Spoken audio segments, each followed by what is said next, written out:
In this video, I'll be copying a course from the spring 2024 term to the summer 2024 term. The summer classes have landed. They'll be under unpublished on your dashboard, or can be accessed from the courses, all courses area. I'll go into my summer statistics course, which is currently blank. Either on the right or at the bottom will be the ability to import existing content. I'm going to be copying a Canvas course. I'll go ahead and search for the name of the course that I'm trying to copy. Your screen will look different at this point. Mine lists all of the statistics courses that have ever occurred, and I have to know the sequence in which courses occurred, but yours will show only your own courses, nicely divided up by the term in which the course was offered. But this is the one I'll need for this copy. They do warn you that if you import it more than once, you'll overwrite the existing content, or if not overwrite, possibly duplicate it, but more likely overwrite. I want to bring in all the content, and I'm going to adjust the dates. The previous term started on January 8th. The new term starts on June 3. The ending term for the last one, I'll go ahead and use the last day of class for that for now. Changing to summer is always going to introduce some strange conversions because it's a compressed term. There's going to be a lot of date shifting I'm going to have to do to get it to work. But the new ending date is July 15, so I'll get that in. And let's get everything, shift dates, and so I'll go ahead and copy them over at this point. I'm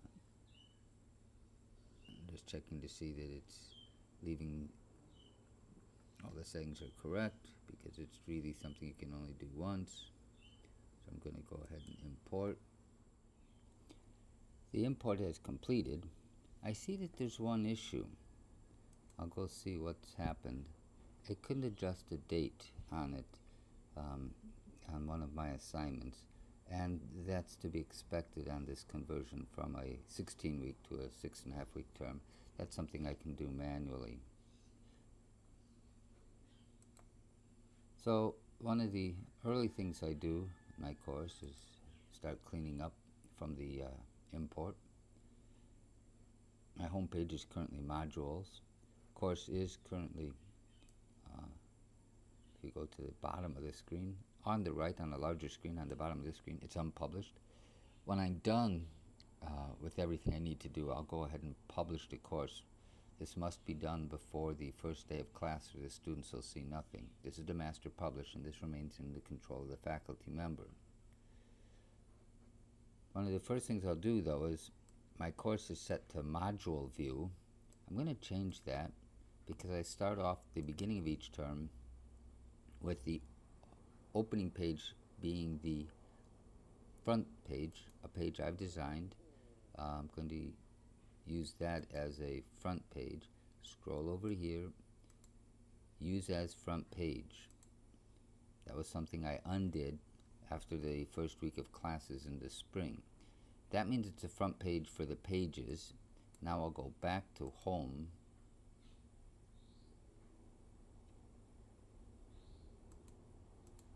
Scroll to the bottom, or it'll be on the right. Choose the home page, and I'm going to use my statistics front page as my home page. For the first week, the students will see, when they land on the course, this page. After the first week, they're not going to need to see this. They're going to want to get right to the modules, and so that will be, this page will be, I'll reverse the process you just saw, and I'll set the modules as the new front page. This may need updating. I can update it. You'll notice that the modules, which are how one navigates through a course, are my second item on my navigation list. They might not be on yours. I've set this navigation list to the things that the students most commonly will need to get at in an online statistics course. And that was done from settings, navigation. Here these are drag and drop, and you can move them or you can disable them. They also are drag and drop. You can move them just by dragging. Some things are down on the disabled list because we don't use them in the course, and so to declutter the menu, I've moved some things down. There may be a few other things that could move down, but there may eventually be recommendations on the order these should be in, but for my statistics class, they're going to be working primarily from the modules because the modules have in them the dates at which they should be tackling different material. These dates will have to be manually edited. It's a good bit of work, but it helps keep the students on track. And so the modules are how I organize all the material. They bring everything together. And that's what runs the course. I'll also may need to update my syllabus if there's anything that's term related or has changed. My course syllabus specifies the course pace, submissions policy, notes on holidays, participation policy, communication, how to contact me, other information, recommended applications, things students might need, materials, etc. All of that's here. The course learning outcomes are also in my syllabus. I recommend not attaching a document. I recommend going ahead and putting your syllabus directly in the text box here. You got a rich text editor. This makes it more accessible to students. You can always check accessibility here. The issue is the red text may not have the necessary contrast for the point size, but you can check for accessibility issues. Documents can be difficult to access on mobile devices, and many students now are working from mobile devices now that we do not have a laptop purchasing program for them. So, syllabus is in good shape. I'll change my home page. I'm going to go into assignments. I've got some rules I set at the end of the term. I'll go ahead and remove those rules. I drop a couple assignments at the very end of the term. There's a lot of assignments, and students might have a bad week or bad day, and so I clear those out. I prefer to do them at the very end of the term.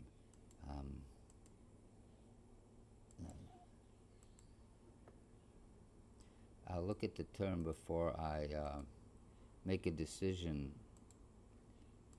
on whether to drop or not. It's subtle. If everybody is doing really well on all the assignments, then dropping assignments will actually hurt their grade. If everybody's getting 100% on all assignments, then it doesn't make sense to drop any of them. That just hurts their grade. And so it's actually a little bit more subtle than it might seem. And that does happen sometimes where the homework is high enough average that it's bolstering the students up, and the tests may be bringing them down. And so I do try to be a little bit beneficial and not drop something that's actually helping the students. And with the syllabus checked and navigation check, the next thing to do will be the larger job of getting these assignments the right dates. But there's a batch edit of assignments, and you should use that. I can go in there and start selecting dates. I'm going to probably need to do all, so I'll select all. There's a save button at the top. I'll have to come back to that to remember to save it. This particular one is the one that was problematic, so I'll go ahead and uncheck that. I'll unpublish that. That won't come up in the way the summer runs.